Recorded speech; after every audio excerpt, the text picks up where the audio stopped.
Today's guest believes one of the most powerful leadership skills is also one of the most overlooked: listening. MJ Clark is Vice President of Integrated Leadership Systems, where she works with organizations across North America as a leadership consultant, executive coach, and workplace trainer. Through her work, she helps leaders become better communicators, stronger managers, and more effective collaborators. She holds a master's degree in organizational communication from Ohio State University.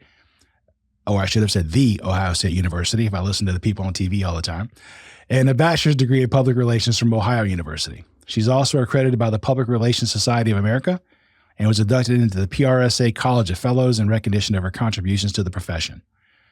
MJ is the author of Leading Through Listening, a book that explores how leaders can strengthen teams, build trust, and improve performance by mastering one essential skill: truly listening. MJ, welcome to the conversation. I'm looking forward to today. Thanks so much, Clint. I appreciate you having me. So I like to think of all the people who come on the show as superheroes, and every superhero has an origin story. So what's your origin story? Wow. I will start way back just because it's interesting. I come from a family of 15 children. Wow. So very humble beginnings. And at age 18, I moved to Washington, D.C. to work for a U.S. senator because I was super into politics, and met my husband there, who is a native Athens, Ohio person, where Ohio University is. And he said, "You're studying journalism. You have to go to OU." So after getting married and from DC, we moved to Columbus, Ohio, and I finished up my degree at Ohio University, and really I've been doing public relations for many, many years. And I started out doing straight PR and then got kind of more into leadership after I got my master's degree in organizational communication. And I still dabble in PR. I just love it. So I end up, doing strategic communication plans for clients and all that good stuff that I used to do back in the day. I owned my own company for 11 years before I joined Integrated Leadership Systems, and I've been there 20 years, and I love what I do. Absolutely love it. That's great. So in the book, you talk about how many professionals either talk too much or stay too quiet, both often driven by insecurity. What was the moment in your own career when you realized that listening, not talking, was actually the leadership skill that mattered most? Because you have a very personal story, which I loved. Yeah, a mentor of mine actually gave me that feedback. And this person told me I was of the flavor of talking too much. And this person shared with me that he said, "Everything you're saying is good. It's just that it's too much of it." So he said, "It's all good stuff." It was so helpful to me. And I really didn't know how to take it at first. And then the more I thought about it, I thought, wow, that took a lot of guts for that guy to say that to me. So I really, really appreciated it. And it's been a long journey of working on listening, honestly. It took a long time to get through the urge to say something. And again, Clint, you asked about my backstory. Growing up in a family of 15 kids, everybody was talking over everybody, I'm sure. So getting airtime was vital. So I think that's a lot of what put me down that path initially, is just background, which we all deal with. Well, I think I was really impressed by the fact that if somebody told me, "Clint, you talk too much," my initial reaction might be to not say anything then, to go the opposite direction. And the fact that you could actually hear that feedback, process that feedback, and then not go the opposite direction was impressive. Yeah, I think it's very hard feedback to give, honestly. So I think hearing it was tough, but the more I thought about it, the more I appreciated the bravery that it took to say it, because you don't know what you're going to get. And there are a lot of reactive people who initially will not respond favorably to that. Yeah, I got some questions around that coming up, so we'll Okay, all right. we'll put a pin in that one for now. Okay. So you describe what you call quiet leadership as leading through listening. What does that actually look like when you're running a team day to day? I feel like some of us are answer machines. We sit around and people come to us with problems and we give them answers.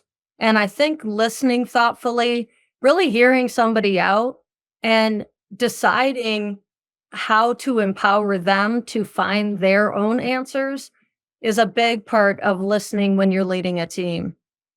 In lieu of giving people the answers, I normally say something like, wow, that is really complicated. How do you think you'll approach that? So I'm always asking them what they're going to do. I try not to supply answers. In some cases, I'm leading them to answers I already know, but I'm doing it through questions. You're kind of like the psychologist with the person on the couch. So how does it make you feel? I try never to say that because it does have a bad reputation. So in Yeah. all your experience coaching executives, what signals tell you a leader is talking too much instead of just really listening? I think when leaders are talking too much, it's typically because they want to steer the conversation. They don't like what they're hearing, so they want to guide it in a new way or shut it down.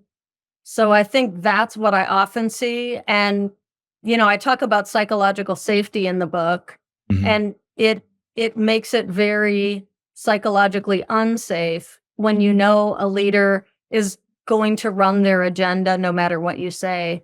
I have clients say to me all the time, I don't even want to bring it up because I know they're just going to do what they want anyway. They're not really asking for my opinion.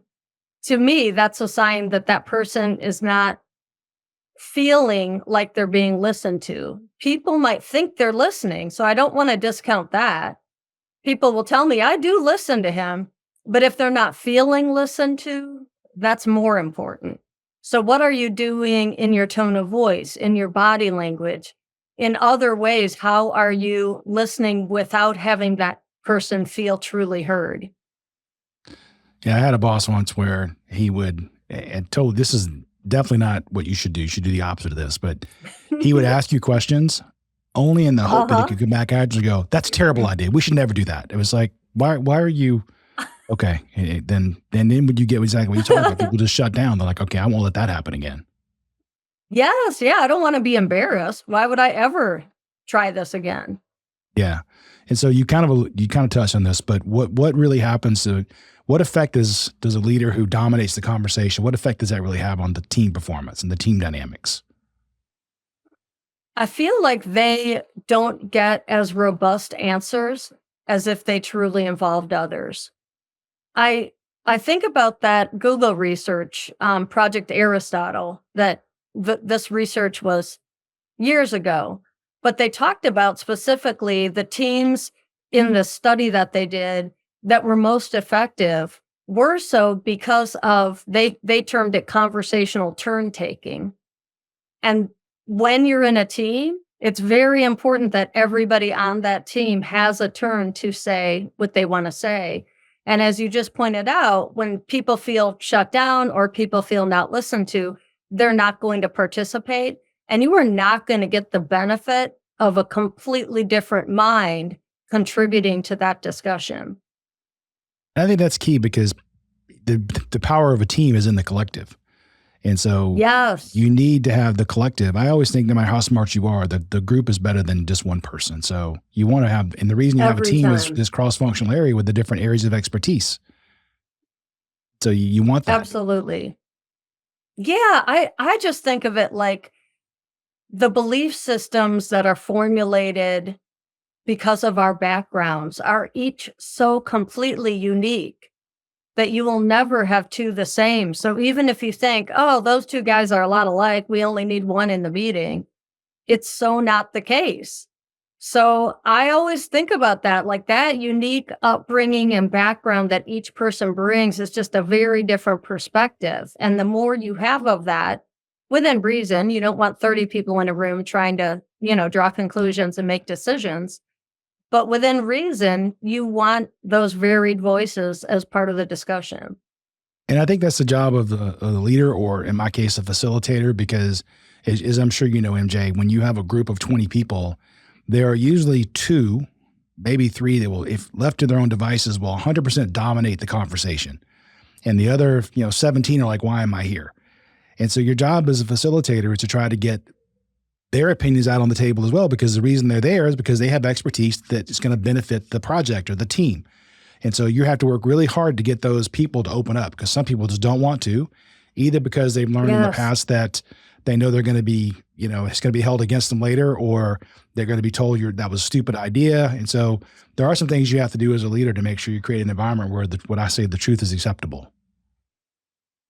I love what you just said. I really struggle, and I'm sure you do too, when we facilitate and somebody doesn't speak up and we do want to hear from them. And then when we try to call on them or bring them out, they get very upset because they did not plan to speak and like, why are you calling me out? And I think it's for the reasons you just stated. I think some of it is fear. Am I going to get shut down? Am I going to be made to feel stupid? Is there Right. retribution at the end of this? And some of it is their own insecurity. Am I, an internal thing? Am I smart enough? Am I good enough? Is this, thoughtful enough to share? You have some people who are introverts and don't feel comfortable sharing their opinion. And then I do a lot of work with Georgia Tech in the exec ed program and some other programs. And I've been asked to speak to some of the freshmen and sophomores. And it's one of the questions that always surprises me, because it never occurred to me, is there's this imposter syndrome that Oh, they're all yes. terrified. And I just tell them, look, you're on the team for a reason. You're the intern or you're the co-op for a reason. They didn't just pick randomly. So they value what you have to say. It doesn't mean you should talk when you have nothing to say, but if they ask you a question, you should answer it, and don't worry about, maybe it wasn't the perfect answer. Somebody else will help you get a better answer next time. I agree. And it's so funny you bring that up because I feel that most people who tell me they have imposter syndrome, they are amazing. Yeah. They're amazing. And I think, why are you suffering from this? I know a lot of people who should be suffering and are not. But alternatively, I have coached people who tell me they have imposter syndrome, and a very small percentage don't have the syndrome. They just are imposters. They really are not knowledgeable about what they're putting out there. So I think the vast majority, though, would so benefit from the advice you just gave, because they really are dynamos. They're doing incredibly well. Their expectations are just so very high that they're never going to meet them personally. I think that's what keeps them in that state of mind, although you would never know it because most of Yeah. those people are killing it. And if they don't tell you that, you would never guess it. Yeah. And I think this is certainly not true of everybody, but I do know a couple people who they feel like they're imposters, and they mask it by talking nonstop. And you look at them and go, would you Oh, please just no. stop? Just please stop. Because every one of those things you said was a word, but they don't make any sense in sentences. So It's like the Miss America pageant at the end when they're so anxious that they like speak and they don't even know what they're saying and nobody else does. And, you see them all on YouTube later and you think, oh no. yeah, there's one from South Carolina, which is where I grew up. And she's infamous for that. So Uh-huh. it's like, Oh they'll follow her no. forever.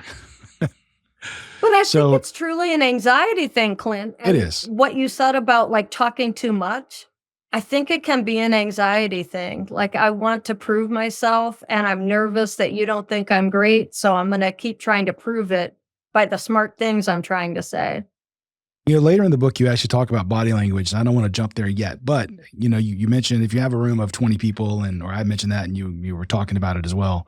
And there are probably 5 maybe that are just total introverts, but the thing is, most people aren't as good at hiding what they're really thinking as they think they are.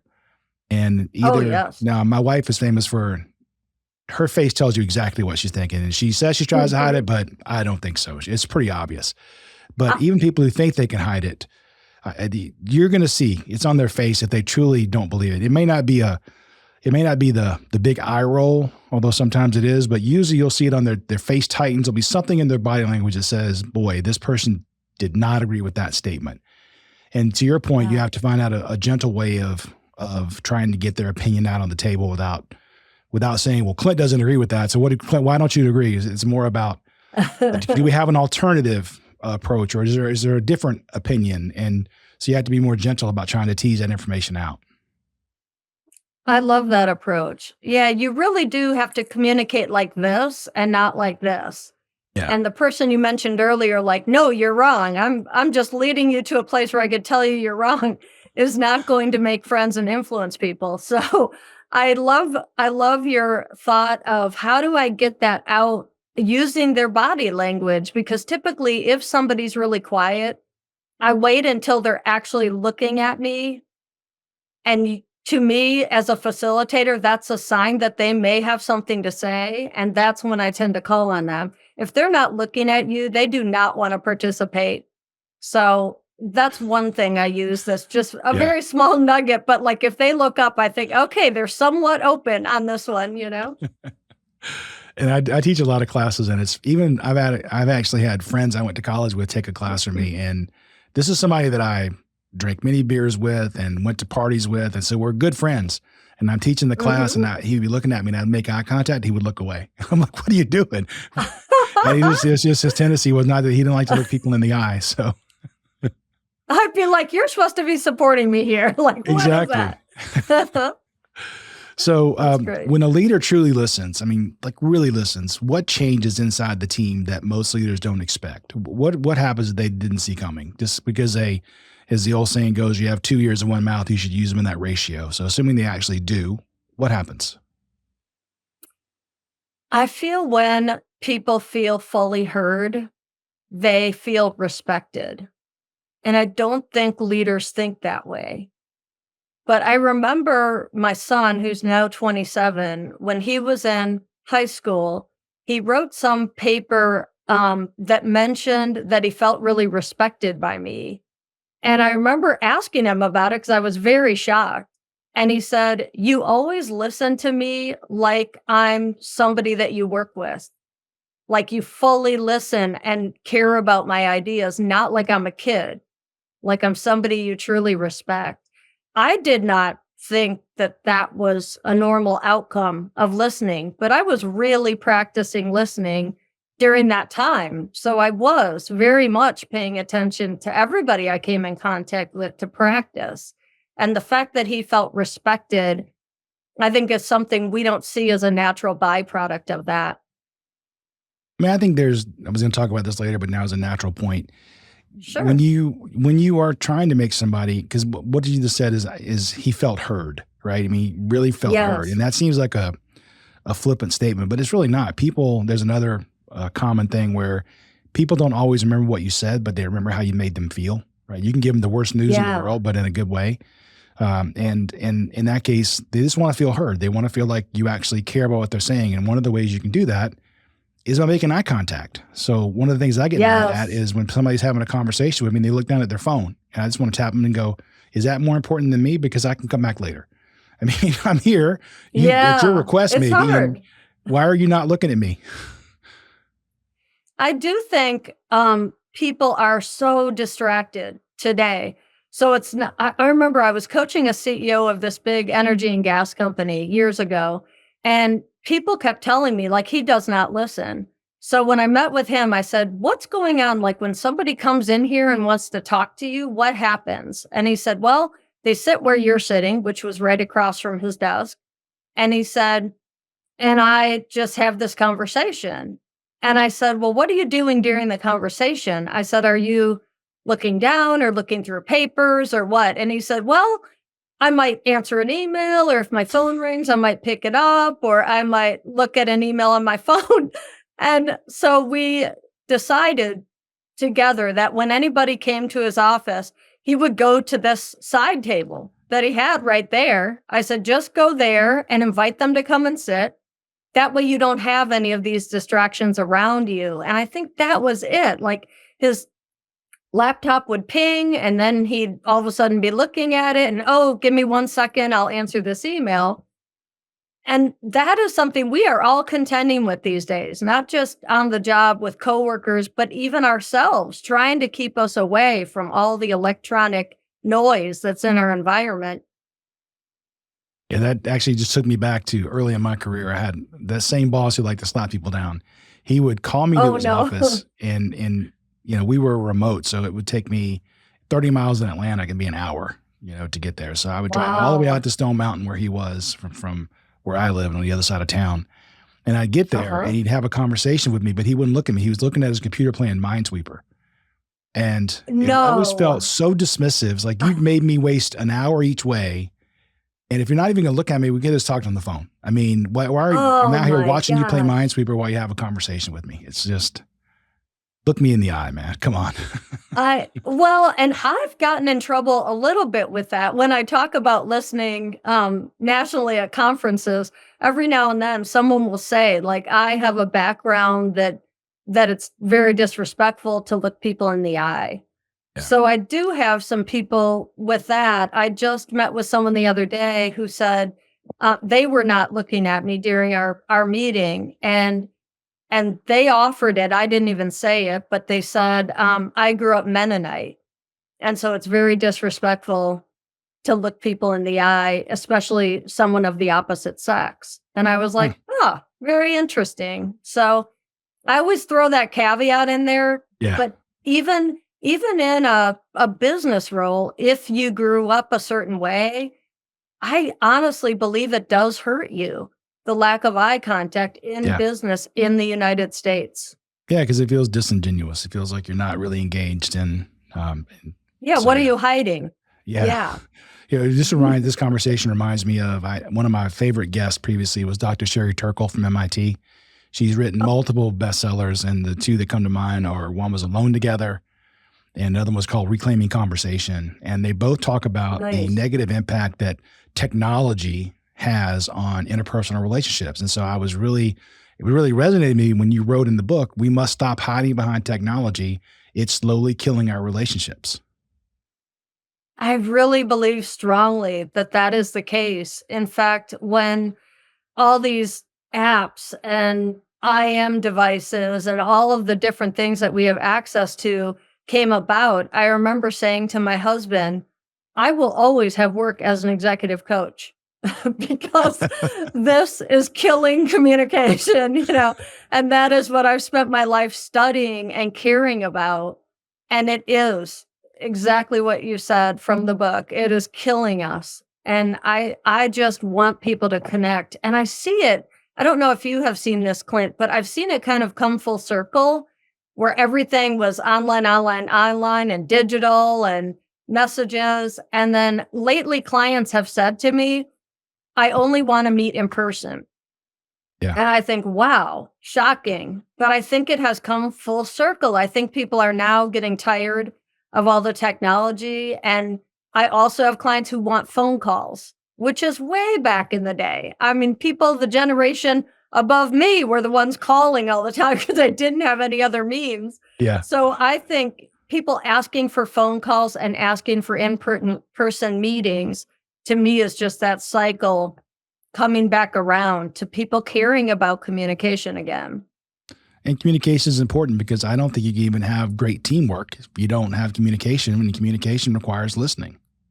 Absolutely. Now, in your experience, what's the hardest thing for a leader to do or to hear rather about their own style of communication? You took it really well when the person told you maybe you talk a little bit too much. But your experience, what's hard for people to hear about that? I think anything that they have not acknowledged themselves yet is hard to hear. So even for me, when I got that feedback, I did not think that I was talking too much. I really thought, oh, I'm this really fun, outgoing person. Everybody loves me. I mean, I really had a very skewed, thought of how I was delivering things to people and how I was engaging with others. So I think it was hard. I mean, even though I honestly did take it well, I got very introspective about it and tried to really hear it and take it in and with empathy appreciate that other person for being willing to say that. Because if he said it, I kept thinking how many other people have thought this and not shared it. Yeah. So, but I think it's the stuff that's really tough to hear is are those things that we don't own yet.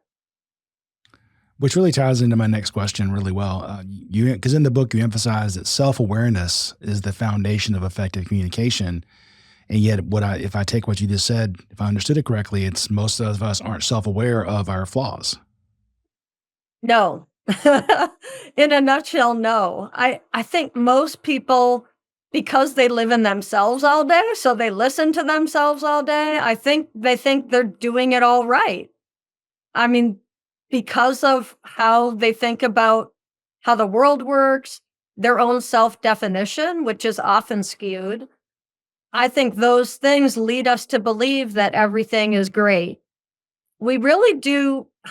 I think I talk in the book about journaling because I talk in every book about journaling. It's such an important piece for self awareness. You mentioned body language earlier.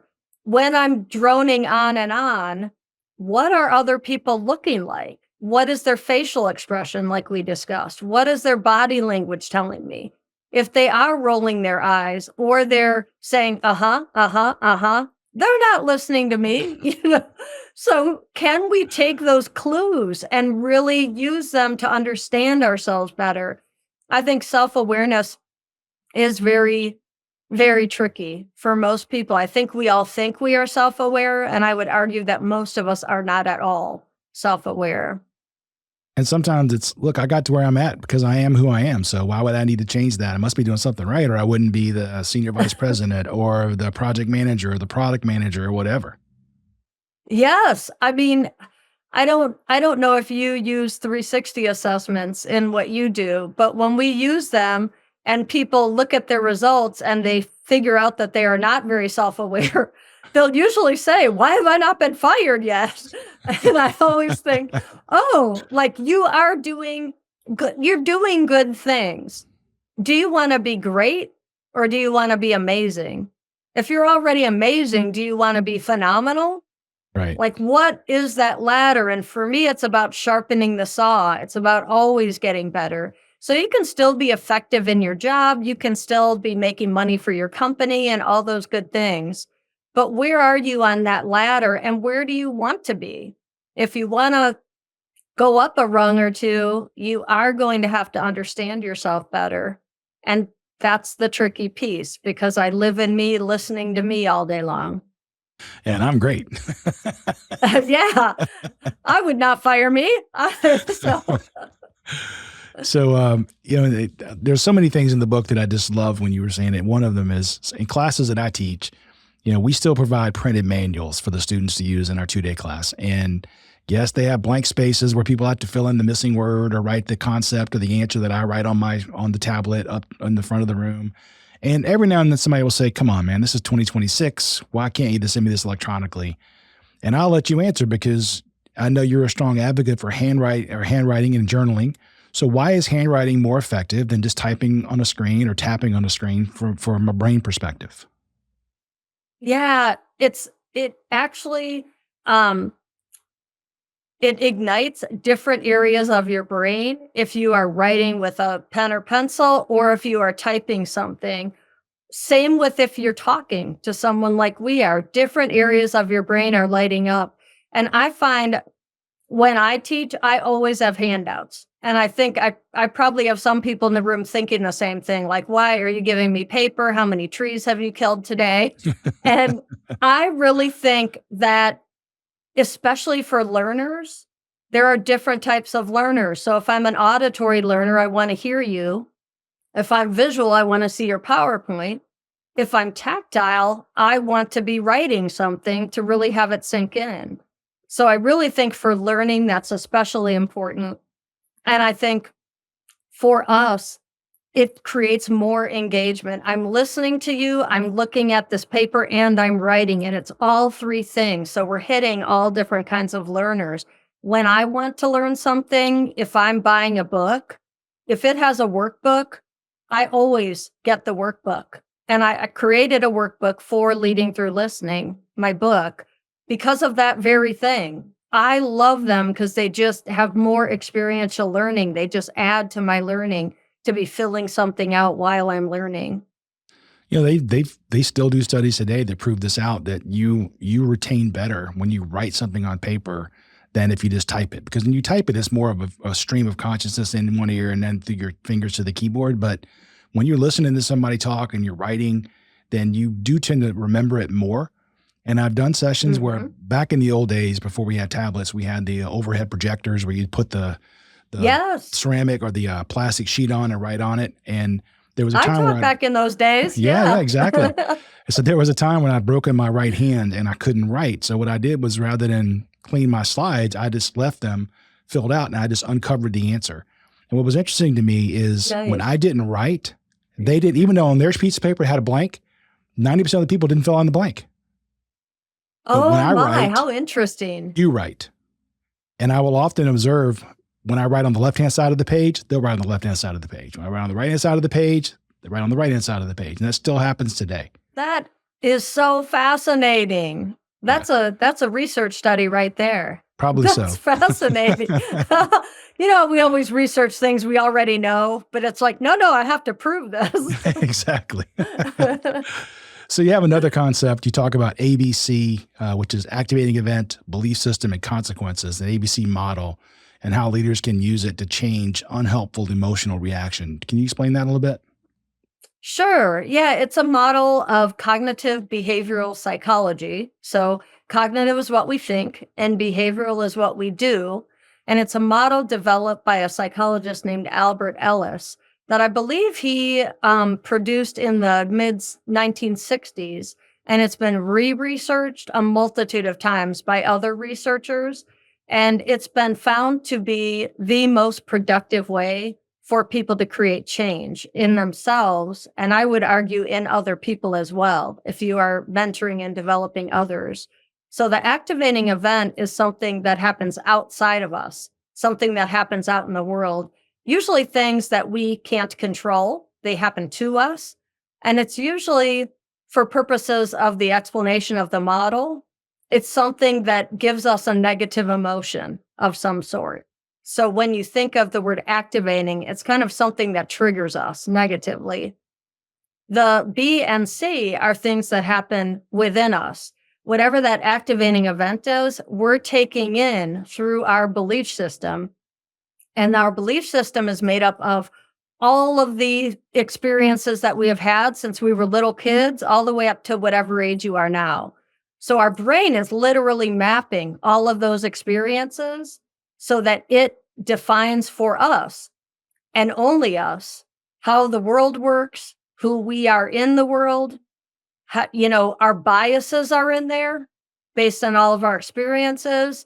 If I've been hurt a bunch of times by men, our bias is like all men are terrible. So we have all these biases in there and all of these learnings from all of the experiences that we've had.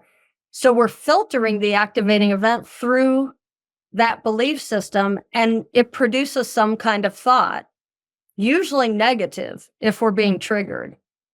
And so that negative thought leads us to an emotion that is also negative. And I don't talk about it, I don't think, as much in the book, but what comes after our emotional response is dependent behavior. Our behavior is actually dependent on the emotion we're having. So when you go down that pathway, when you have something that triggers you negatively, you're thinking about it in a negative way, your emotion is negative, and now you're behaving in a negative way. So I can give you a quick example. Let's say I wasn't invited to a meeting that I thought I should be at. So I'm not invited to the meeting. That's the activating event.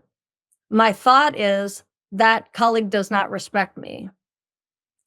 It could be about them, or it could be my own insecurity, like we talked about earlier. So a belief about the world or something about me. So maybe it's I don't have good things to say, so they don't want to invite me. Either way, my emotion, if I'm upset that this person doesn't respect me, might be I feel disrespected, I feel confused, I feel alarmed, like I need to be in that meeting and now I'm not. So my behavior, again, depends on my belief system, all of my experiences. So I might do a whole host of things. If I don't get invited, I might shut down. I might avoid that person for the next few days. I might get upset and blast an email to everybody that's in the meeting. I might show up at the meeting and yell and scream. It ranges from super passive to super aggressive. It's all of those things depending on who I am. So the trick to working that model is to think about what you're saying in your head, the belief that you have about that activating event, and stop yourself when you recognize that it's negative and change it, not necessarily to just positive, but sometimes you're changing it to something practical. Let's say that guy never invites you to meetings and you know that you don't like how he behaves and you have evidence that this is a chronic pattern. You might say, man, that guy doesn't respect me and I know it. Maybe he's told me that, So I have evidence. I still can think about it practically. Even if I can't be like, oh, he must not have meant that. No, he definitely meant to not invite me.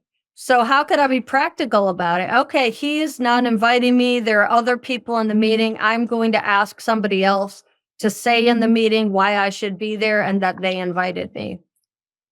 So I'm going down a different path based on practical thinking instead of negative thinking. By the way, there's a Dilbert cartoon that talks about this perfectly. So the reason you weren't invited to the meeting, there's so the pointy-haired boss has a big meeting, and Dilbert finds out about it after the meeting is over, and he goes to the pointy-haired boss and he says, "Hey, why did you have a meeting about my project without inviting me?" And the pointy-haired boss says, "We find things go so much smoother when nobody has any actual knowledge."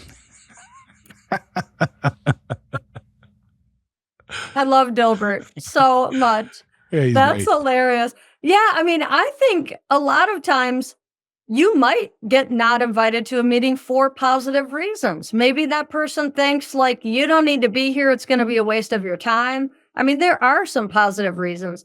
I think in our belief system, we often do assume negative things and we can just as easily assume positive things.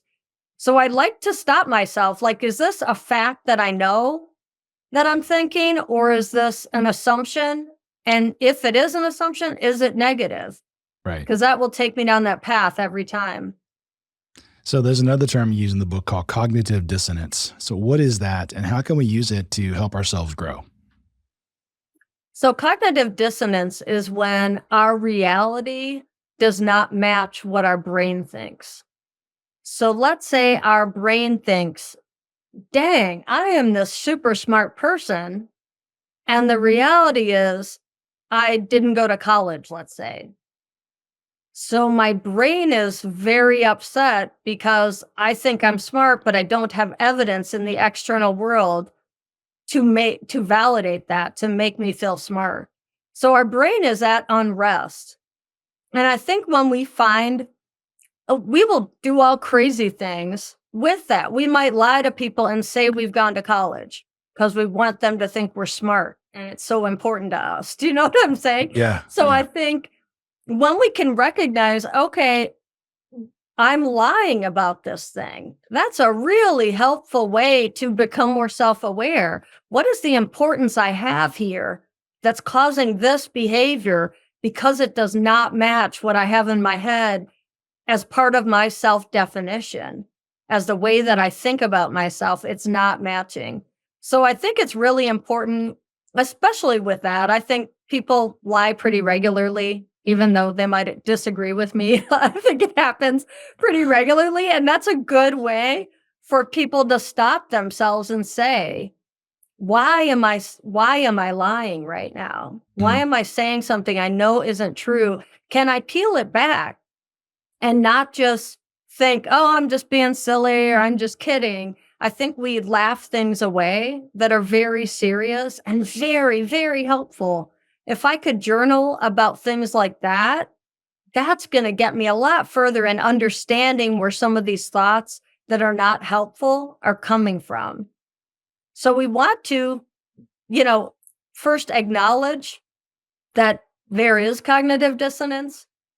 And then I can make that go away by two things. One is actually making the outside match the inside. So if going to college is going to make me feel smarter and make me more proud of myself, maybe I sign up to go to college. If if I don't want to do that, I need to be okay with not having a college degree, and I need to talk to myself about that in much more productive ways. I think you see that play out a lot in resumes. I mean, resumes have a lot of, if not extrapolated, exaggerations, outright lies on them. Yes, yes. I mean, some of the industries that I work with regularly will say to me, "We hired this person because of their resume and all these things they said they would do, and we're paying them a ton of money, and they show up and they can't do half of those things, and now we're overpaying them. And Yep. now what do we do with this guy? Like we don't really want to fire him because we need somebody in that spot, but we can't really reduce their pay because we gave them an offer letter." So it's that never used to happen, Clint. I don't know about you, but I think about like you would get fired if Yeah. you back in the day had a resume that even just said you went to a college that you didn't go to or had a job skill that you didn't have. You were out the door. And now people worry about it and try to think how do we deal with this? And I always think, boy, you just would be fired. Yeah. Back when I first started to work. For sure. We had a coach at Georgia Tech who left to go to Notre Dame and for football, and his resume was incorrect. He had claimed a college he didn't go to, or there was something, master's program, whatever it was. And so within 3 days, he was out of a job because they let him go. Yeah. Yeah, I think that that's such a great example of how we lie. And we're overinflated sometimes in our heads. So we just start to believe the things that we've tried to convince others of all these years. Right. Now, in the practice that I live in, we strongly advocate for face-to-face planning sessions where we actually bring the team together. Even if it's a global project, we'll bring them all together, put them in the same room. We just did this last week in Dallas for a client. And you give a great explanation of why that's a good thing to do, because you wrote face-to-face difficult conversations lead to trust and avoidance leads to mistrust. And that's really the purpose of having people face-to-face in a planning session is A, to establish a relationship between us that doesn't exist as, you get deeper relationships when you're person to person than even if you're on Teams call or Zoom, it's not the same. And you don't have those, it's a lot harder to have difficult conversations remotely or virtually than it is to have them face-to-face. I agree. I don't know if you felt this, but during COVID, when everything went online, I remember days where I would have a normally full day where I would coach people all day. And at the end of the day, I felt just completely drained. And I thought, when I meet with people in person all day, like the exact same schedule, I don't at all feel emotionally drained. I'm kind of excited and charged up. And I am an extrovert, so I do get energy from people. But that's what I recognized that was missing was really the energy. Because you can still see body language, you can still see facial expressions, but it's that energy. And I think to your point, if you're having a difficult conversation, you can feel the sympathy, you can feel the compassion, you can hear the tone of voice right next to you. You can see their entire body while you're talking to them. It's just a very different experience. I love face-to-face meetings and I try to have them as often as possible. And I think with our world today, we're often online more than I would prefer. But to be efficient with our time, we often are back to back online because we don't have to travel anywhere. Yeah, there's kind of one of those gold standard books that I've was at least 30 years old, but it was called The Wisdom of Teams. And it was printed by Ah, Harvard Press. And the gist of the book was that if you want to create so the question was, how do you take a group of individuals who have been assigned to a team and actually, how do you see teamwork? What comes first, chicken or the egg? And what they found was if you put a structure in place within which people begin to feel accountable to each other, that's when you begin to see teamwork happen. And so part of the getting people face to face is putting that structure in place where I get to put a name with a face, and it's deeper than just an email address, right? And that's really the gist of it is I need to turn you into a person that I feel some kind of a connection to. And I learn what you don't learn virtually typically that you will learn face to face is on a coffee break or on a breakfast or a team dinner, you're going to find out, well, you have two kids. Well, I have two kids and my kids play this and your kids play that. And so really humanizing you. And that's what's going to start to Yeah. form the bonds of a relationship. And we have found that you can run projects remotely for 2 years if you make that first week face to face. Then you can do everything Yes. else remote because of the relationships you establish. Same way with executive coaching. If I start working with someone new, I always have the first couple of meetings face to face for that very reason. It just sets the foundation.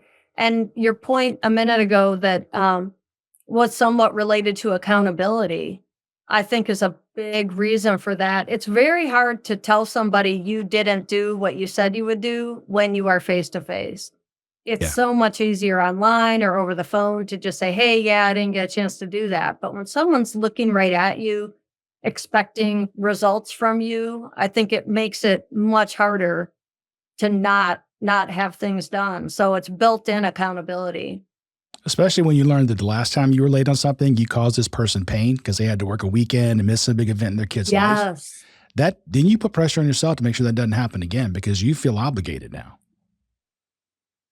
Well, and I think so many people that I work with say, "Well, I can't keep that guy accountable. Like, they don't report to me." And I think anybody that you are needing something from or giving something to, you can expect accountability from them. I mean, it's always a tough conversation, but I like to when that is not working, when I'm not getting what I need and I've asked a few times, I always say to that person, "My next step is to talk with your supervisor and I invite you to come with me." So I'm essentially saying, I'm not going to say anything to your supervisor that I wouldn't say in front of you. Yeah. Please do come and we'll talk to them together. I'm just not getting what I need. And a lot of times that's when the backpedaling starts and it's like, oh, let me just give you what you need, you know? But I think that's a very gentle way of keeping someone accountable after you've repeatedly asked and not gotten what you need. You know, you're trying to be assertive, you're trying to handle it yourself, but this is my next step. You're managing their expectations, you're inviting them to be part of it. I mean, I think it's a very, low risk kind of way to take that next step. Yeah, I think one of the things that we do, kind of the predecessor step to, the ace in the hole of I'm going to talk to your supervisor is, so we always ask the person, hey, here's what we're going to do. We think this is yours. Do you agree this is yours? And have them either yes or no. And if the answer is no, we'll find somebody else. If the answer is yes, okay. So here's what I would call it, but it's your task. What would you call it? What's going to make the most sense to you? What would you call this? And so we put it in their words, and then we say, look, we know I'm not the only thing you got going on right now. You got multiple projects. You got your boss's favorite thing. You got customer fires. So with all the stuff you have going on, when can you give this to me? I know you're not 100% available, so when can you give it to me? And they may say 2 weeks, and I might think 2 weeks, that should only be like 2 hours. But at the end of the day, they're the one doing the work, and they know their schedule. So what we have found is if you ask them, is this yours, yes or no? What would you call it? How long do you need? And then the fourth thing we ask them is, when can you start? In other words, are you waiting on other people to give you information before you to start this? And once we do Ah, that, you've removed all the excuses they can hide behind. Then it's theirs. They truly have to own that task. And if they don't, then we can go to the boss and say something, whatever's sure. happening. But we like to do that first because that forces accountability back down on them. I absolutely love that. Thank you for sharing that. That's great. So one of the things we're talking about here is trust, right? Is we're trying to establish trust, and you encourage leaders to start with trust rather than requiring others earn it first. So why does that approach accelerate relationships? To me, we can start with trust or start with distrust. It's an option either way. So no matter which way we start, we will find out if we can trust that person. Yeah. Right? So I always think about I want to approach it positively. So I'm going to assume that you're going to do what you say you will do. And if not, then I know I can't trust you perhaps, and I'm all for second chances if something, crazy came up. But I'm going to find out either way. So I just like to take a positive approach and I think people appreciate right out of the gate that I'm willing to give you something. Now I don't delegate anything and trust right out of the gate that might take the company down or Yeah. cost a ton of money. So, it's thoughtful risk. I'm always thinking, okay, like if they totally mess this up or they don't give me what I need, it's not going to cost a bunch of money. It's not going to wreck the whole company. So it's worth it. In the latter case, is trust but verify, right? In the first case, it's Yeah. trust. Because I'm like you, I like to lead with Right. trust. Because I mean, yes, it can hurt me, but in general, I find that I'd rather start with a bank full of trust. And I'm often reminded of the Cheers episode from back in the day. If you remember the TV show Cheers, I can't remember the Uh-huh. lady's name, but she's the little short lady who plays the bartender. I mean the wait staff. Oh, And so this yes. guy comes in and sits Oh, I down and can't think of orders her a name beer, either. and he puts a $20. He puts like 25 or $4 or $5 bills on the table, and goes, "This is going to be your tip. And every time you screw something up, I'm going to take some money away." And so she does something wrong, and he takes away a $5, and then she does something else wrong, he takes away another $5, and finally she picks up the other 10, gives it to him, and pours the beer on top of his head. So this is basically I'm starting with trust. Here's your tip, and you have to Right. unearn it. So Right. That's a really good analogy. That's yeah. exactly it. Yeah, I think people talk a lot about trust but verify. Thank you, Ronald Mhm. Reagan. But Yeah. I think it's not true trust if we Yeah. trust but verify.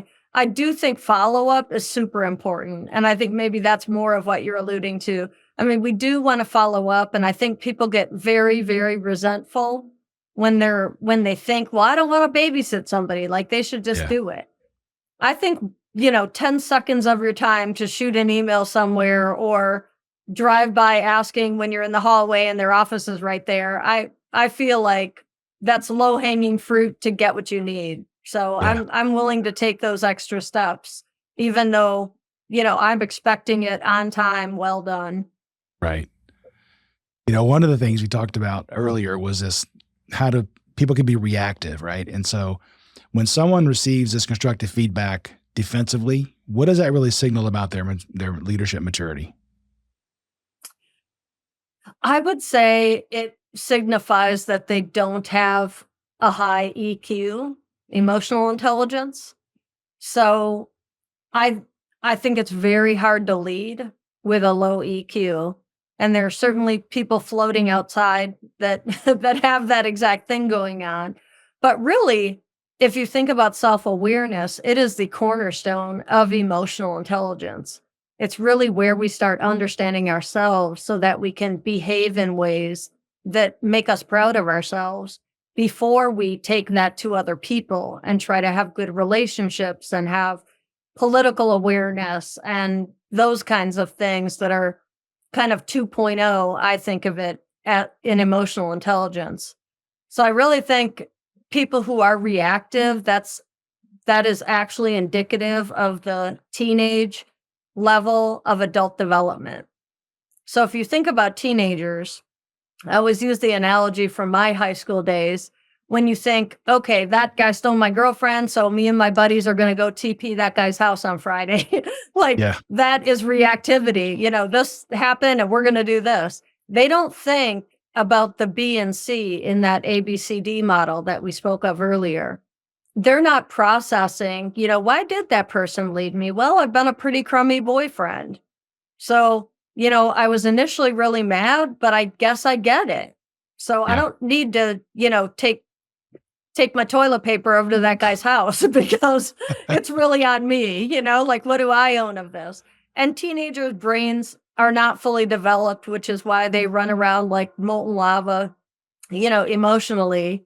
And there are definitely some adults who have that same thing going on. They're in that teenage level of adult development, and they have never figured out how to engage people well and how to really try to understand themselves better. They just accept who they are and they like who they are, and they're not going to do anything about it.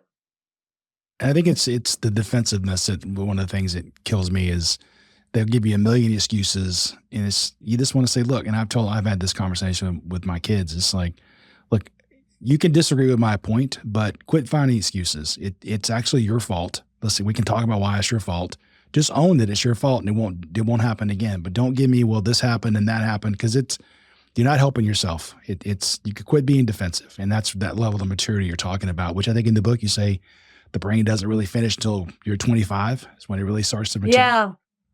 Yeah, that's when it's finished developing. And really, the last piece of that is our decision making ability. So, we will make bonehead decisions up until that stage. And it's fine. I like to, when I was raising my kids, I liked to think about this is age appropriate behavior. Like they're 13, like, of course, they're going bobo because we're not going to the park or whatever, or taking a trip. Um, but I do think it is an epidemic, Clint, people not owning their own mistakes nowadays. And Yeah. I spend a lot of time in coaching addressing that.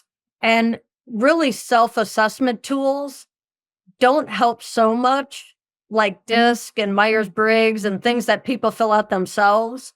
I think when you take a 360 that also, everybody else is evaluating you and you are also evaluating you, then you really see those gaps in self awareness. You see, they're rating me an 80% on this and I have myself a 20%. That gap is usually behavioral. And there's a lot of research about the fact that we are very poor at assessing our own abilities. And I think we see it when we take a true 360 and we also weigh in. You really see that gap. It's so beneficial, super scary to take those assessments, but incredibly beneficial if you have the courage to go ahead and do it. Yeah, we've seen the self-assessments are tough because we've had people come to, in the past, we've had assessments on our website, and they would come to the website and fill out the assessment that says they're doing everything perfectly. And I'm thinking, well, then why were you Sure. on a project manager website looking for help if you do it perfectly? So something is not jiving here, but people always rate themselves higher than they probably They deserve to be. do. They do. That's absolutely the trend that researchers have found. You're absolutely right. So we haven't touched much on the conflict piece, but let's kind of tie that in before we finish up. And Sure. there's going to be conflict, and it's kind of we have to do conflict resolution. And listening is probably more difficult or most difficult when you're in conflict because you want to shut down and talk about why you're right. And might makes right. You probably yell more than you, as long as you're louder than the other person. So what separates leaders who escalate conflict from those who de-escalate it? And are there any secrets there?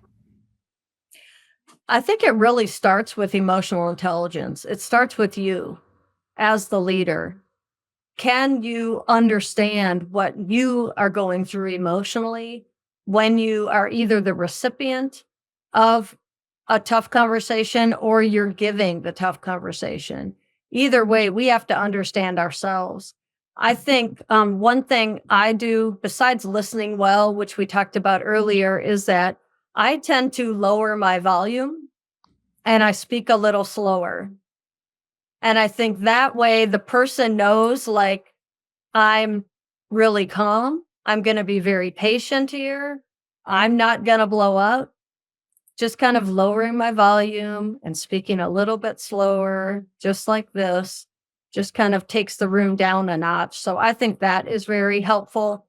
One thing I do that is really from mediation teaching is I like to ask questions because the emotional center of our brain tends to shut down when we're trying to answer a question, and vice versa. Like when we're doing math, the the emotional center is shut down because we're trying to think.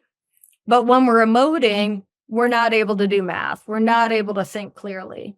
So I always think about that. And if two people, especially when I'm mediating, if two people are arguing, I will be listening for what they're actually saying. And then I will ask a question about what they're saying. The real crux of it, not the name calling and all the other crazy things that come out of their mouth, but like, what do I think you're really getting at? And I'll ask a question, and it usually flips that switch in their brain and they just become calmer because they're trying to answer my question. Yeah, I saw that in person in a situation. We had a project where these two very strong-willed engineers were just going at it, face to face, nose to nose. I mean, you were waiting for blows to start raining down. Wow. And I'm listening to them Oh my talk, and then gosh. it occurred to me, they're saying the same thing just in different ways. They're actually not disagreeing. They just don't know it Oh because my now the gosh. emotion is taken over. So I had to go step in and go, Yes. just let's pause for a minute and making these names up. Joe, I think if I hear you correctly, you're saying this, right? Yes. Fred, you're saying this, right? Aren't they the same thing? Aren't you actually agreeing?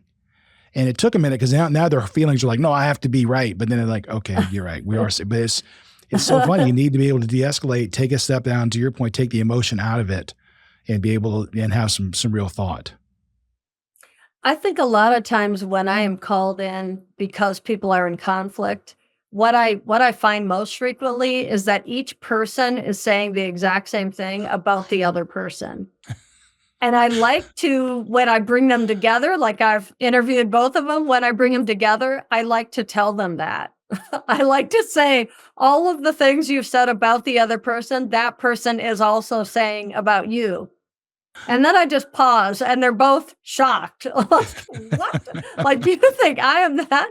But it's a nice way to say, like, we're just interpreting things in different ways, but we both feel the same way. So can we move on from there? Can we talk about how to fix this now that we're both on the same page?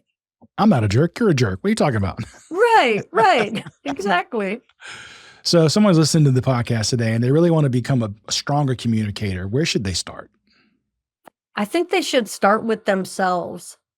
I think self-observation is a really excellent tool that we don't use that much. So when you're talking, when you're communicating, look at people's body language and their facial expressions. To just bring it full circle, it's back to what you said with your wife. Like, she might not know that she's even making these faces. Most of us don't understand our body language, but it's coming directly from our thoughts. So our body betrays us many times.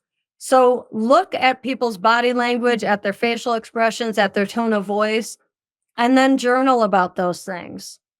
This is what I saw. Was I talking too much? How can I evaluate the communication that I'm giving? If I didn't get what I wanted in that instance, was I clear when I gave direction? How could I be more clear? People get very unhappy about what they get as a final product from someone. And I always go to me, like, how did I not explain this very well? Right. And that's where you can make change. So I think that self-analysis and journaling about it to continue to grow is the way to approach it. So this is a similar question. And I do think there's a little bit of difference here. And that is, Sure. if somebody listening, they realize that they've been leading mostly by talking instead of listening, what's one practical change they can make tomorrow morning that would immediately improve how they communicate with their team and how the team collaborates? I think one way is to recognize that communication is a loop. It is not a one-way thing. So I think many of us think, okay, I'm saying this, and so they will do this. I'm communicating clearly. Until you figure out if they have understood it in the way that you meant it, you have not had communication take place. You're telling, but you also need to confirm that in their listening, they got what you said.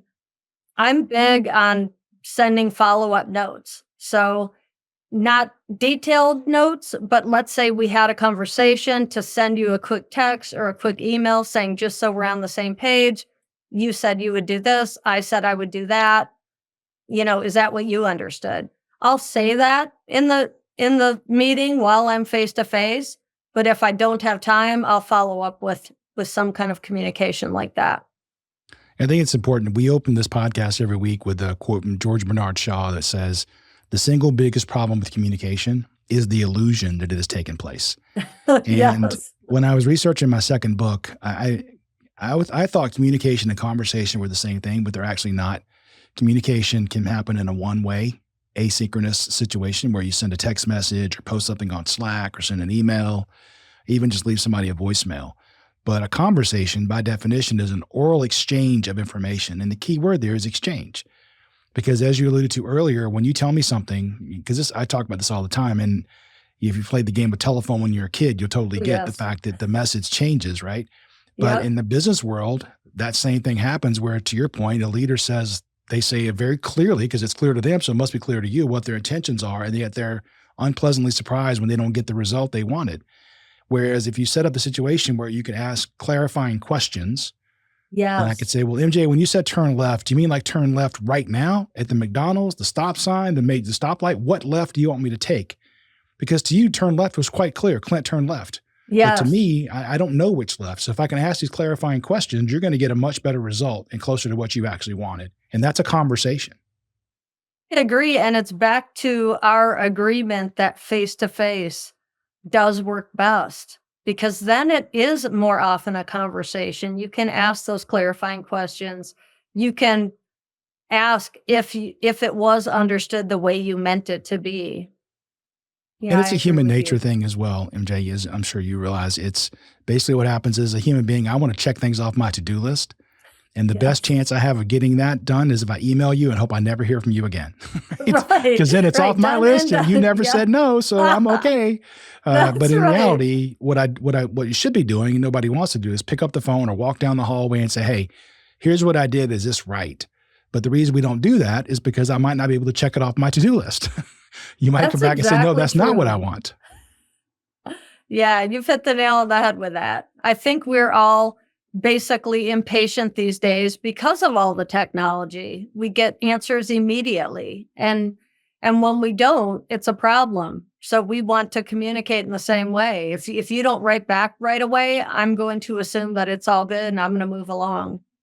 Yeah, I think it's people going back to even pre-pandemic, people love silos, right? They like to be in their own silos. Maybe I'm just speaking about me because I'm an engineer, but engineers traditionally, stereotypically, even there's a grain of truth here, like to work around people like themselves. They want to go back to their cubicle and design the perfect widget. Don't want to come to Yes. what I see as a waste of time meetings. But in reality, what you're doing is you're taking conversation out of it, and technology just enables and exacerbates that. So we have to be able to bring people together to have conversations. I could not agree more. So as we wrap up, I'm going to ask you three questions that I ask all my guests. Hopefully, these won't throw you for a loop. Are there any Okay. leadership principles that speak to you personally and guide your day-to-day behaviors? I say to myself throughout the day, let your will be done. I think Jesus Christ is the best leader that we've ever had. So I let him lead me, honestly. Okay. So, what is the best piece of advice you've ever been given? Wow. I think it came from a very long time ago when I was a secretary at an office, and this person was doing something a little unethical, someone that I was supporting. And our office manager said, this is not about you, and I don't want it to involve you. So we have to have these tough conversations. And she pulled this person in with me, and we went through these things that were really questionable. And so it was the first taste for me of a tough conversation that really stuck with me, the value of it and how it made the situation better when I always feared it would make it worse. Wow. Yeah, that's got to be tough, especially early in your career. It was scary. What is the and by the way, that doesn't change, right? Even today, 30 plus years into my career, I still those tough one-on-one conversations still I'm like, I don't really want to have this conversation. I have to go do it, Right? but I really don't want to. None of us do. None of us do. What is the best book or article you've read recently? What was the key takeaway? Wow, recently. I read a lot. Um, I would say I would say a book I go back to a lot is Man's Search for Meaning by Viktor Frankl. I love that book. So I am going back to that a lot. Every time I think that my life is terrible, I love to read that book because it's about a person in a concentration camp um, doing what we talked about with that ABCD model, deciding how to think. And I think that's what gets us the life we want is recognizing we're in control of our thoughts. So that book has had probably the most profound impact on me. So I would say that even though I've maybe not recently read it, but I've read it many times. I'll have to put that on my to-do list. I haven't read that one. Oh, it's so good. And it's short. It's really Okay. quick. Yeah. So, MJ, this has really been great. I really appreciate your time today. If people want to Thank learn you. more about you or engage with your company, how can they do that? You can find me on LinkedIn, MJ Clark at Integrated Leadership Systems. They can email me, mj@integratedleader.com. And I'm happy to engage with you and clarify anything that you might have heard in this podcast that you're wondering about. All right. Well, the book is called Leading Through Listening. I highly recommend it. And there's a workbook associated with it as well. MJ, thank you so much for the conversation today. Thank you, Clint. I really appreciate it.